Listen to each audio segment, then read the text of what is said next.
Hello, lovelies. It's Alexa with Blue Woods Design, and I have been gone for so long from this channel, but I'm back. I have time now to do art and videos, which is great. Just doing a little flip through here as I get to a page for me to create today. So I'm just grabbed my art journal and I decided I was going to play and make a portrait. I was showing this idea that you can take a stencil. So if you're not super confident with your drawing faces or your proportions, if you have a stencil that's a face stencil, you can go in and you can use a pencil or, like paint and get really crisp lines. Or you can do what I just did here, which is I used some watercolor and I kind of pushed it through the stencil. Obviously, it doesn't come out super perfect, but I knew I was going to be layering. And it's also kind of good because it gives you the guidelines, but then it's not perfect. So you are then kind of going over it and drawing and refining to have that ability to find a little bit of your own style in it, which is super fun. So now I'm going over it with gesso. Obviously, like that pushes it towards the back. So again, I'm using this like as a guide, quote unquote, for placement and things like that. So if you are creating and faces feel a little challenging to you, number one, there's lots of great tutorials, including a lot from me about proportions, but you can always use tools at hand and it will give you a guideline and a starting point.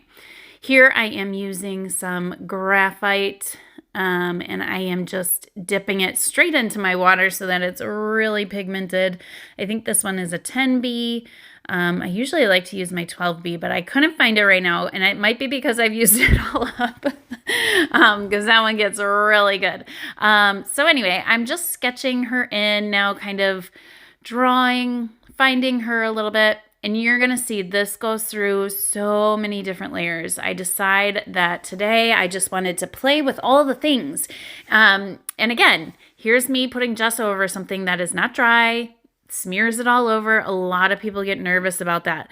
One of the things that I think your art journal is great for is to learn how to not be precious, to experiment, try, know that you can cover things up, and also it's in a journal that you could close up if you hate it.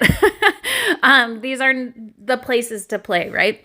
So now I am doing a little bit of collaging. I love to use different papers to sort of start the shadows and highlights sort of thing. So you'll see I'm using that. Eventually, I start scraping some paint on there, and then I even put a layer of tissue paper over top.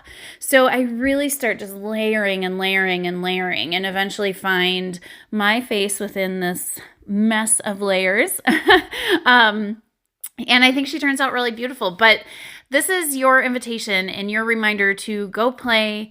Do not be precious. Just try things, glue things down, paint over things you don't like. Experiment, experiment, experiment. That is the best way to learn. So if you're following along and you want to create something similar, I would love to see it. Please tag me on any socials. I am Blue Woods Design or Alexa Dobler. You can find me all over the place. And I hope you guys have a lovely Sunday and maybe find some time to create some art, get those hands moving, quiet the mind, and feel your heart on the page. All right, guys, enjoy the rest of the video. Bye.